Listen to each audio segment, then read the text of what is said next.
O propósito que eu vou fazer é de R$1.000 para cada um. E muitos que estão me assistindo também vão fazer de R$1.000. E outros vão fazer de R$500. Você manda o comprovante do depósito, da oferta de 1.000 que você vai fazer ou de 500. É muito importante. Mas isso é enganar. Você que está enganado. Você que está enganado. Você que está enganado. Rapaz, você me deve, hein, rapaz? Você que está enganado. Você que está enganado. Você que está enganado.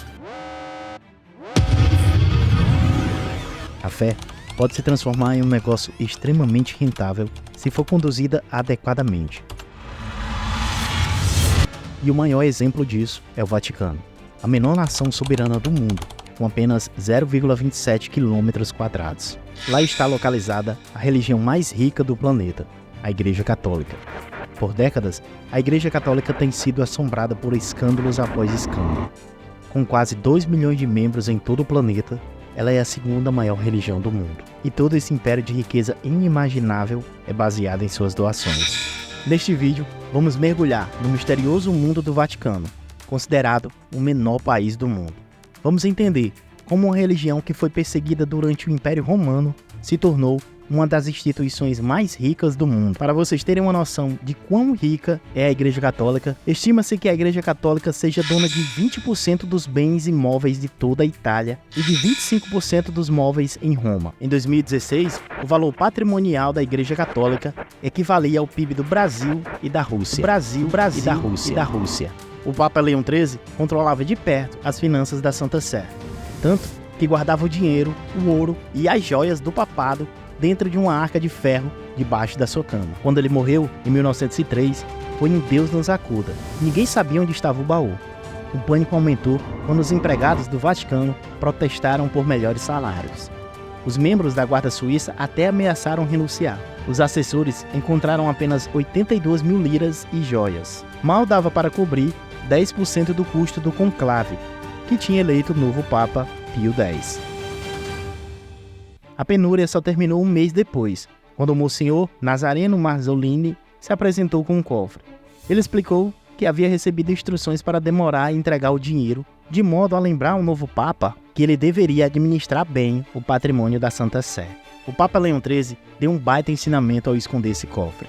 Isso porque a Igreja sempre penou para lidar com sua riqueza de forma equilibrada, com um agravante de que vários líderes não foram tão cuidadosos como Leão XIII. No século XI, por exemplo, o Papa Bento IV vendeu um cargo por 680 quilos de ouro. Foi condenado por simonia, comércio de sacramento e postos eclesiásticos, em 1049. Só te peço que se inscreva e deixe seu gostei aí embaixo. Para você é de graça e vai ajudar demais o canal. Recado dado, bora pros fatos. De uma coisa não tenho dúvida, a Igreja Católica é extremamente rica. Eu sou rica! No entanto, a Igreja Católica é astuta. Se as pessoas soubessem quão rica ela é, ninguém continuaria doando para ela. Por isso, eles mantêm suas finanças verdadeiras muito próximas ao peito, tendo cuidado de não permitir que o público olhe para o verdadeiro estado financeiro da Igreja. Em 2021, a Igreja Católica alegou estar com baixas reservas, com um déficit e desesperada por suas doações, quando somente na Austrália ela valia pelo menos 30 bilhões de dólares. Isso é maior do que o valor da Starbucks em todo o mundo. Graças a algumas operações matemáticas simples, podemos ter uma estimativa aproximada de quanta riqueza a Igreja Católica realmente possui. Portanto, a Igreja Católica vale cerca de 30 bilhões de dólares na Austrália. Continha básica. 4 mais 4. 4 mais 4, 5. Acertou. Se a Igreja Católica em 2021 valia cerca de 30 bilhões de dólares na Austrália, onde haviam cerca de 5 milhões e meio de católicos, isso significava que a Igreja Católica conseguia extrair uma média de 5.454 dólares por fiel. Vamos tomar como base apenas a Europa. Há 372 milhões de católicos na Europa. E seguindo a métrica da arrecadação australiana, é claro, poderá haver alterações, mas tomaremos como base esse número, 5.454 dólares, multiplicados por 372 milhões de católicos que existem na Europa. Isso significa que a Igreja Católica possui um pouco mais de 2 trilhões de dólares em riqueza. Acertou, miserável. Isso significa que a Igreja Católica está no mesmo nível de empresas que você conhece e adora, como a Apple, a Microsoft e a Alphabet, que inclusive é dona aqui do YouTube. Suponhamos que com esses 2 trilhões de dólares, eles possam obter um retorno conservador de 3%. Para fins de comparação, o mercado de ações normalmente retorna 10%. 2 trilhões de dólares, apenas 3% lhes dão 60 bilhões de dólares. Você tá falando sério? Todos os anos. Ih, rapaz. Teoricamente isentos de impostos, é claro. Mas o que eles dizem ao público? Em 2018, aparentemente eles tiveram um lucro insignificante de 20 milhões de dólares, muito longe de 1 bilhão sequer.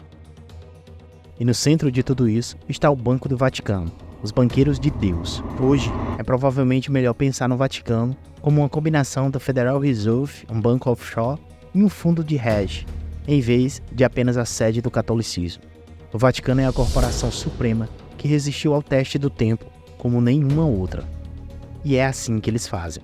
Ao longo dos séculos, antes de se tornar uma empresa capitalista, o Vaticano era um império secular, ou seja, sua existência não estava diretamente ligada ao catolicismo como é hoje. Os papas eram os reis do Vaticano e também atuavam como líderes supremos da Igreja Romana na Itália. Os papas acreditavam que Deus os haviam escolhidos para governar sobre todos os outros líderes do mundo. Durante o tempo em que os papas eram reis, o Vaticano controlava mais de 15 mil milhas quadradas de terra na Itália, conhecidas como Estados Papais, muito maiores do que a pequena área ocupada pela cidade do Vaticano hoje. Essas terras eram importantes, porque construir palácios e manter uma das cortes mais luxuosas da Europa era caro. E qual a melhor maneira de manter seu luxuoso estilo de vida do que taxar as pessoas sobre as quais você governa? Assim como os governos corruptos de hoje, os impostos das pessoas nos séculos 6 e 7 eram usados para manter o estilo de vida dos reis papais e de seus aliados, também conhecidos como cardeais. Com o tempo, os impostos simplesmente não eram suficientes para sustentar o estilo de vida luxuoso que os líderes esperavam. No entanto, havia um problema. O Papa já estava taxando os estados papais, cobrando taxa de comércios e vendendo a maioria dos produtos agrícolas da região. Mas nada disso era o suficiente. Era necessário encontrar uma nova forma de ganhar dinheiro rapidamente. Por volta do século VI, a liderança do Vaticano teve uma ideia brilhante. Eles já estavam vendendo a maioria dos recursos naturais dos estados papais para obter dinheiro. Mas havia apenas um limite para a quantidade de uvas ou vegetais que poderiam ser exportados. Então, e se o Papa e seus cardeais tivessem algo incrivelmente valioso para vender? Algo que nunca se esgotasse. Eles poderiam ganhar quantidades infinitas de dinheiro. O plano era simples. Como o Papa era o representante de Deus na Terra e tinha milhares de membros em sua igreja, e se ele pudesse vendê-los para reduzir a quantidade de punição que receberiam por seus pecados. Afinal, anos de penitência e medo do purgatório haviam feito as pessoas temerem a ira de Deus. Então pagar um pouco mais de dinheiro para não queimar no inferno por tanto tempo pareceria um ótimo negócio. Assim, a igreja começou a vender indulgências, pequenos bilhetes que prometiam que Deus não as puniria por seus erros. Pecados menores eram mais baratos de se obter indulgências, enquanto pecados maiores eram obviamente mais caros. Embora não fosse o plano original, as indulgências se tornaram verdadeiros salvo-condutos para as pessoas, exceto que elas realmente tinham que pagar por elas. Isso se tornou uma mina de ouro como nenhuma outra que o Vaticano já havia visto. Certamente, centenas de oficiais da igreja abusaram do seu direito de vender indulgências, mas com milhões fluindo para o tesouro da igreja, quem era o Papa para reclamar? Afinal, a prosperidade da igreja era vontade de Deus. A venda de indulgências durou mais de 1000 anos, durante os quais a igreja e o Papa ficaram cada vez mais ricos. No entanto, a partir da Revolução Francesa, em 1789, as coisas começariam a piorar. Primeiro, Napoleão exigiu milhões de tributos do Vaticano a cada ano. E depois, outros líderes da Europa também começaram a taxar o dinheiro do Vaticano.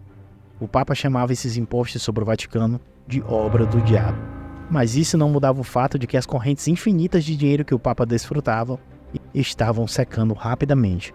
Algo tinha que ser feito. Quando a população europeia começou a pedir cada vez mais dinheiro, os impostos sobre os estados papais continuaram aumentando, como qualquer estado do século X. No entanto, cerca de 60 famílias italianas leais ao Papa permaneceram. Eram conhecidas como a nobreza negra. O Vaticano estava em uma encruzilhada, e isso levou os primeiros investimentos católicos em negócios seculares. o Papa começou a investir dinheiro em imóveis romanos, e por um tempo, seus investimentos foram um grande sucesso. A maioria dos nobres negros simplesmente seguiu o exemplo da igreja e investiu nos mesmos imóveis que o Papa, e eles também enriqueceram. No entanto, em 1887, o mercado imobiliário desabou e o Vaticano voltou ao ponto de partida, procurando uma nova maneira de ganhar dinheiro. Então a igreja começou a pedir doações chamadas de Pence de São Pedro. Estavam no importante negócio de salvar almas. E se os membros comuns da igreja quisessem obter essa salvação? Tudo o que tinham que fazer era doar dinheiro para a igreja. E assim, a igreja estava de volta aos negócios e começou a investir mais do que nunca em empresas seculares. E então, como a maioria das grandes corporações globais de que falamos antes, vieram as guerras mundiais e a igreja viu uma oportunidade de lucrar como nunca antes. No entanto, a igreja nunca foi uma verdadeira banqueira. Eles são apenas banqueiros de Deus. Assim como a Primeira Guerra Mundial começou, um novo Papa assumiu o controle do Vaticano. As doações despencaram, assim como a renda do Vaticano. Por um tempo, o novo Papa tentou manter a Itália neutra na guerra, na esperança de que isso mantivesse seus investimentos na Itália seguros. Mas em 1915, os italianos declararam guerra à Alemanha e se juntaram aos aliados, deixando o Papa desesperado em busca de uma maneira de manter suas receitas. O Vaticano alugou uma de suas propriedades em Roma para um fabricante de armas que vendia para a Alemanha. Sim, o Vaticano estava indiretamente ganhando dinheiro vendendo as armas de guerra para o outro lado do conflito. Quando o público eventualmente descobriu sobre esse envolvimento com o comércio de armas, a igreja afirmou que ficou completamente chocada e nunca soube o que seu inquilino estava fazendo. Mas tudo foi em vão, porque em 1933 o Vaticano estava perdendo cerca de 100 milhões de liras por ano. Desesperado para não falir, o Papa finalmente cedeu e contratou um verdadeiro consultor financeiro, que ajudou a manter o Vaticano longe das ruínas por um tempo, por meio de diversos investimentos. Foi o início do período mais lucrativo da história do Vaticano, que apenas começou com a eclosão da Segunda Guerra Mundial. Em vez de se manter afastado da política e focar na religião como havia feito na Primeira Guerra Mundial, o Papa decidiu se envolver e apoiou a Alemanha nazista, já que havia se tornado amigo do líder fascista da Itália, Mussolini, e a Alemanha parecia uma escolha semelhante. Em troca de seu apoio, o Terceiro Reich deduziria de 8 a 10% dos salários dos católicos alemães para serem enviados diretamente ao Vaticano. O Terceiro Reich estava taxando os católicos em nome do Vaticano. A igreja geralmente tinha dificuldade em fazer as pessoas pagarem por vontade própria. Então, tirar automaticamente 10% de todos os salários mensais dos católicos alemães fez muito para impulsionar a economia do Vaticano. Os alemães e o Vaticano se tornaram tão amigos que quando o Papa morreu, surgiram rumores de que Hitler poderia pagar 3 milhões de marcos, ou 12,6 milhões de dólares na época, e escolher quem ele quisesse como o próximo Papa. O novo Papa, embora não tenha sido escolhido por Hitler, parecia feliz em manter um bom relacionamento com a Alemanha, e até realizou uma grande recepção para o 50º aniversário de Hitler. O dinheiro estava mais uma vez fluindo para a cidade do Vaticano. Porém, havia um novo problema. Todas as transações financeiras do Vaticano eram feitas através do Reichsbank, o Banco Central da Alemanha. E quando a Segunda Guerra Mundial estava chegando ao fim, a Alemanha estava perdendo terreno rapidamente. Em 1943, o Papa enviou um pedido urgente a Hitler para permitir que o Vaticano transferisse seu ouro para a Suíça antes que fosse tarde demais. Hitler concordou, e o Vaticano transferiu seu ouro em segredo. O ouro do Vaticano, que antes era armazenado nos cofres do Reichsbank, foi secretamente levado para a Suíça em caminhões de bombeiros pintados de vermelho e branco, as cores do Vaticano. Quando a guerra finalmente acabou, o Vaticano saiu impune e seu ouro foi devolvido a ele. Foi como se a guerra não tivesse afetado o Vaticano de forma alguma. E assim, como aconteceu após a Primeira Guerra Mundial, o Vaticano viu uma nova oportunidade de lucrar com a guerra. Desta vez, era a Guerra Fria. O Vaticano mais uma vez assumiu um papel ativo no conflito, apoiando o anticomunismo e colaborando com os Estados Unidos. A igreja manteve boas relações com a CIA e até ajudou a espalhar propaganda anticomunista em países de maioria católica. Enquanto isso, o Vaticano continuava a receber doações de católicos em todo o mundo e a lucrar com investimentos em empresas seculares. Eles diversificaram seus investimentos, colocando dinheiro em várias indústrias, incluindo imobiliárias, armas, produtos farmacêuticos e até mesmo filmes de Hollywood. Até hoje, a igreja é uma das maiores proprietárias de terra do mundo e possui um vasto império financeiro. No entanto, é importante ressaltar que nem todo o dinheiro do Vaticano é usado para fins lucrativos. Grande parte das receitas é destinada a obras de caridade, manutenção de igrejas e apoiar a comunidade católica em todo o mundo. Ainda assim, o Vaticano continua sendo uma das instituições religiosas mais ricas e poderosas do planeta. Se você é novo por aqui, produzimos webdocs como este toda semana. Verifica se você está inscrito no canal e caso não esteja, aperta no botão vermelho aí embaixo. Te vejo em alguns segundos no próximo vídeo. É só clicar em algum dos vídeos que estão aqui na tela.